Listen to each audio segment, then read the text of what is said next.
Hello myself doctor Priyanka, welcome back to my channel. और आज के इस वीडियो में हम बात करने वाले हैं, अगर आपके सामने का कोई भी दांत टूट गया है और आप उसे ठीक करवाना चाहते हैं, निकलवाना नहीं चाहते हैं, तो उसका इलाज किस तरीके से किया जाता है, क्या उसका ट्रीटमेंट होना चाहिए। आज के इस वीडियो में हम आपको दिखाने वाले हैं कि ऐसा ही एक पेशेंट हमारे पास आई थी जिनके आगे का दांत टूट गया था, सिर्फ छोटी सी जड़ ही बाकी रह गई थी और पास वाले दांत में इन्फेक्शन था। बट वो अपने वो दांत जो है वो निकलवाना नहीं चाहते थे और उसी दांत को वो ठीक करवाना चाहते थे। तो उनका इलाज हमने किस तरीके से किया, किस तरीके से आपका अगर आगे का दांत टूटा है तो आप किस तरीके से अपना इलाज करवा सकते हो, आज की इस वीडियो में आपको हम कंप्लीट डिटेल देने वाले हैं। तो चलिए आज का वीडियो स्टार्ट करते हैं। वीडियो स्टार्ट करने से पहले चैनल को सब्सक्राइब कर दीजिए और बेल आइकन बटन ऑन करना ना भूलें। मेरा नाम डॉक्टर प्रियंका है, मेरा क्लिनिक जयपुर राजस्थान में है। कोई यहाँ आके अपना इलाज करवाना चाहता है तो करवा सकते हैं। तो चलिए आज का वीडियो स्टार्ट करते हैं कि जैसे कि आपका अगर फ्रंट टूथ जो होता है, कई बार ये एक्सीडेंट में या चोट लगने के कारण या कभी आप बचपन में खेल रहे हो तो बॉल से लग जाती है या किसी भी कारण से आपके आगे वाले जो दांत हैं वो जल्दी टूटने की टेंडेंसी में रहते हैं। तो वो जब भी आप गिरते हो तो आपका जो दांत है वो टूट जाता है।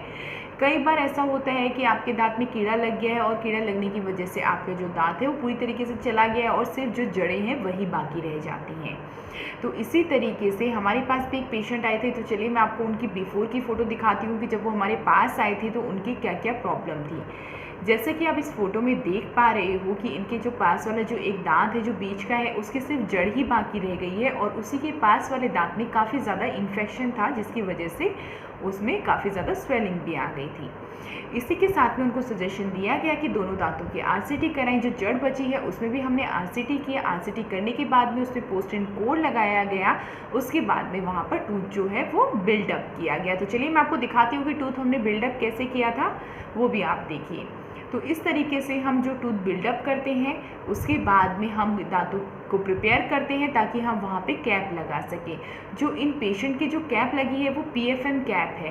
पीएफएम कैप का मतलब होता है कि इस कैप के अंदर मेटल आता है, मेटल के ऊपर जो होती है वो एक सफ़ेद कलर की परत आती है, यानी सिरेमिक की परत आती है जो आपके बाकी सारे दांतों से मैच किया जाता है। तो इसी तरीके से जब इनके पीएफएम का कैप लगाया गया, क्योंकि आगे वाले दांतों में कभी भी आप मेटल कैप जो है वो नहीं लगवा सकते क्योंकि मेटल का कलर बहुत ज़्यादा अलग होता है। तो वो जब भी आप देखते हैं तो वो बहुत अलग से दिखता है। तो इसीलिए कोई भी अपने आगे वाले दांतों में मेटल कैप प्रेफर नहीं करता। आगे वाले दांतों में अगर आपको कैप लगवाना है तो क्या तो आप पीएफएम कैप लगवाएंगे या फिर आप जिरकोनिया कैप लगवाएंगे, जैसे कि जिसको हम लोग मेटल फ्री कैप भी कहते हैं। इसमें आपको कोई भी मेटल देखने को नहीं मिलता। जिरकोनिया कैप में जो आपके फ्रंट टूथ होता है उससे शेड जो है वो बिल्कुल नेचुरल टूथ की तरह मैच होता है। जो हमारे पेशेंट थे उन्होंने पीएफएम कैप को सेलेक्ट किया, जिरकोनिया कैप नहीं लगवाया, पीएफएम कैप लगवाया। तो जब हमने उनके दांतों का जब नाप लिया उसके बाद में जब लैब से जब दांत बन के आए, जैसे कि आप इस फोटो में देख पा रहे हो कि हमारे पास किस तरीके से दांत बन के आया है। इस तरीके से हमारे पास जब दांत बन के आता है तो हम लोग इस पे ये जो हमारे पास कैप आती हैं इसको हम लोग पाउडर लिक्विड रेशो में मिक्स करते हैं। मतलब हमारे पास ऐसे केमिकल्स होते हैं, ऐसे पाउडर और लिक्विड होते हैं जिसको हम आपस में मिक्स करते हैं और इस कैप के अंदर भर देते हैं। कैप के अंदर भरने के बाद में हम पेशेंट के दांतों के ऊपर वो चीज़ जो है वो परमानेंटली चिपका देते हैं। इसके बाद में जब पेशेंट स्माइल करता है तो उसके जो बीच के दांत हैं वो बिल्कुल उसी तरीके से दिखाई देते हैं जैसे कि उनके पहले के दांत थे। काफ़ी लोगों का ये भी होता है कि उनको अपने फ्रंट टूथ को नहीं निकलवाना होता या आसपास की टूथ को उनको बिल्कुल भी टच नहीं करवाना है। तो इसी कंडीशन में हम जब भी दांत छोटा होता है या फिर सिर्फ जड़ बची हुई है, पेशेंट दांत नहीं निकलवाना चाहता या थोड़ा बहुत भी दांत अगर हमें ऊपर दिख रहा हो तो हम पोस्ट इन कोड डाल के उस दांत की हाइट जो है वो इंक्रीज़ कर देते हैं, हाइट जो है वो बढ़ा देते हैं और इसी के बाद में हम इस पर कैप लगाते हैं। क्योंकि कैप जब बैठती है तो भी हमें थोड़ा सा स्ट्रक्चर चाहिए होता है जिसके ऊपर हम कैप को चिपका सकें। इसीलिए उस दांत को मजबूत करने के लिए, उस दांत की हाइट थोड़ी सी बढ़ाने के लिए हम उसमें पोस्ट इन कोड लगाते हैं। तो इन पेशेंट में भी हमने फाइबर पोस्ट इन कोड लगवाया जिसके कारण ये जो इनकी दांत है इसमें थोड़ी स्टेबिलिटी आ गई, थोड़ा मजबूत हो गया और उसी के बाद में हमने जो है वो कैप चढ़ाया।